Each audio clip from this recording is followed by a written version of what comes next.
Okay, so today we gonna learn about the voice. Okay, और voice को हिंदी में क्या कहते हैं बेटा? आवाज।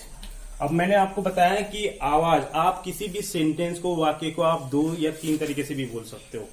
तो जैसे आप, मैं जा रहा हूं, तो इसको ऐसे बोल सकते हो कि मेरे द्वारा जाया जा रहा है, ऐसे बोल सकते हो ना।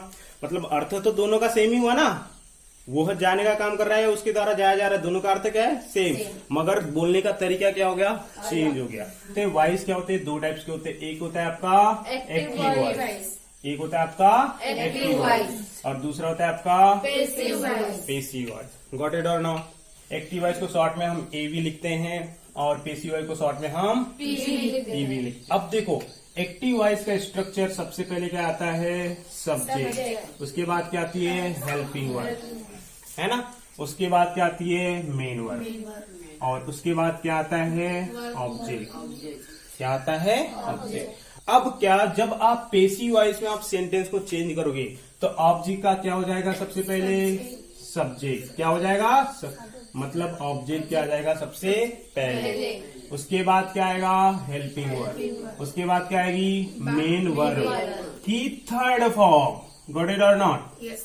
हमेशा पेसिव वॉइस में वर्ब की कौन सी फॉर्म यूज होगी? ये रट्टा मार लो, कुछ भी कर लो, मगर हमेशा थर्ड फॉर्म में लिखना है। और उसके बाद क्या आएगा? बाय। क्या होगा? बाय। और लास्ट में क्या आएगा? सब्जेक्ट। गॉट इट और नॉट? दैट मीन्स सब्जेक्ट जो पहले था वो किस में चले गया? लास्ट में। और जो ऑब्जेक्ट लास्ट में था वो कहाँ चले गया? फर्स्ट में। समझ में आ रहा है? अब कुछ चीजें आपको समझनी पड़ेगी। जो आपके सब्जेक्ट होते हैं, है ना, उनको जब आप ऑब्जेक्ट में चेंज करोगे तो आपको पता होना चाहिए कि आई का क्या हो जाता है? मी। आई का मी। यू का क्या हो जाता है? यू, है ना। वी का क्या हो जाता है? अस। डी का क्या हो जाता है? देम। Very good. ही का क्या हो जाता है? हिम। सी का क्या हो जाता है? हर। और ईट का क्या हो जाता है? ईट। और किसी का नेम है तो, किसी का नेम है तो नेम ही रहेगा, है ना। For example my mother, mother ही आएगा, उसमें कोई चेंज थोड़ी होगा, है ना। तो ये चीजें आपको पता होनी चाहिए, ठीक है। तो सबसे पहले, अब आपको पता है हमने टेंस पढ़ा है ना। और टेंस आपके कितने टाइप्स के होते हैं? टेंस कितने टाइप्स के होते हैं? How many types of tense? There are 3 types of tense. First one is present tense, second one is past tense, and third one is future tense. Third one is future tense. ये आपके कितने 3 types के tense होते हैं। तो सबसे पहले हम समझेंगे प्रेजेंट टेंस। सबसे पहले हम क्या समझेंगे? प्रेजेंट टेंस, जिसको हम हिंदी में क्या करते हैं? वर्तमान काल। वर्तमान काल। हमने सबने टेंस पढ़ लिया है ना? पढ़ लिया है क्या? नहीं? अब आपको क्या करना है? एक तो होता है आपका एक्टिव वॉइस। क्या होता है? Active voice. और दूसरा होता है आपका पेसिव वॉइस। और ये होते हैं आपके यहाँ पे प्रेजेंट टेंस हम पढ़ रहे हैं। प्रेजेंट टेंस में पहला टेंस कौन सा आता है? प्रेजेंट सिंपल, है ना। उसके बाद कौन सा टेंस आता है? Present continuous. ओके। उसके बाद कौन सा आता है आपका? प्रेजेंट परफेक्ट, है ना। और लास्ट में कौन सा टेंस आता है आपका? Present perfect continuous. अब जिसको, अगर इनका स्ट्रक्चर याद है टेंस के, तो उनके लिए इजी होगा। अब समझो, एक्टिव वॉइस में प्रेजेंट सिंपल टेंस का, क्योंकि आपको पता है एक्टिव वॉइस मतलब क्या होते हैं? सारे सेंटेंसेस टेंस के होते हैं, है ना। जो टेंस के रूल है वो किसमें? एक्टिव वॉइस ही हो सारे, ठीक है। तो प्रेजेंट सिंपल टेंस में इसका स्ट्रक्चर क्या था बेटा? सब्जेक्ट प्लस वर्ब की फर्स्ट फॉर्म प्लस यस,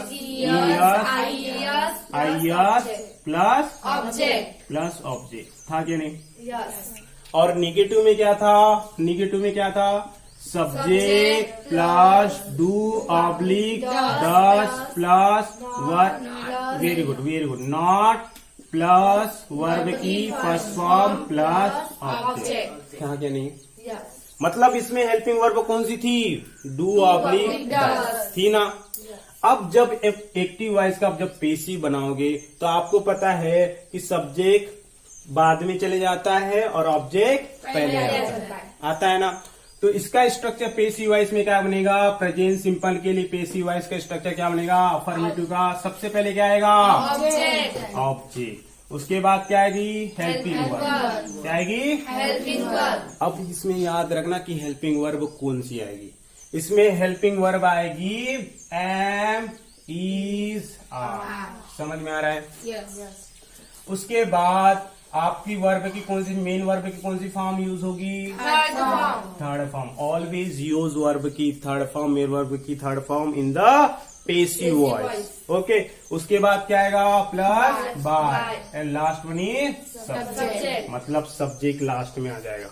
आएगा कि नहीं, समझ में आया ना।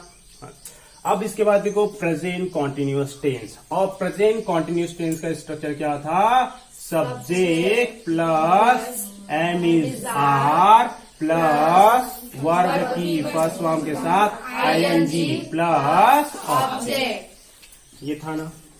अब इसका हम जब पेसिव वॉइस बनेगा तो सबसे पहले क्या आता है, ऑब्जेक्ट। उसके बाद क्या आएगा, हेल्पिंग वर्ब। अब हेल्पिंग वर्ब इसमें क्या आएगी, पेसिव वॉइस की प्रेजेंट कॉन्टिन्यूअस टेंस में हेल्पिंग वर्ब क्या आएगी, हमेशा याद रखना, एम इज आर प्लस उसके साथ क्या आएगा, बीइंग। समझ में आ रहा है?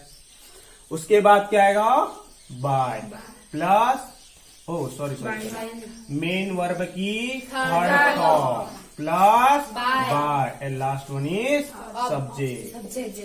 सब्जेक्ट आता है ना पेसिव वॉइस में। तो हाँ, ये आपके लिए थोड़ा कंफ्यूजन हो सकता है ना, क्योंकि आप फर्स्ट टाइम पढ़ रहे होंगे, ठीक है, और आपके इसमें है नहीं उतनी, ठीक है। अब उसके बाद देखो परफेक्ट। परफेक्ट का क्या होता है, सबसे पहले सब्जेक्ट, उसके बाद क्या आता है, हेज ऑब्लिक हैव आता है ना, प्लस वर्ब की थर्ड फॉर्म प्लस ऑब्जेक्ट आता है ना।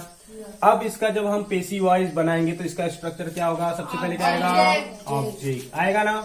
उसके बाद हेल्पिंग वर्ब क्या आएगी, हेज ऑब्लिक हैव, और प्लस में क्या आ जाएगा, बी।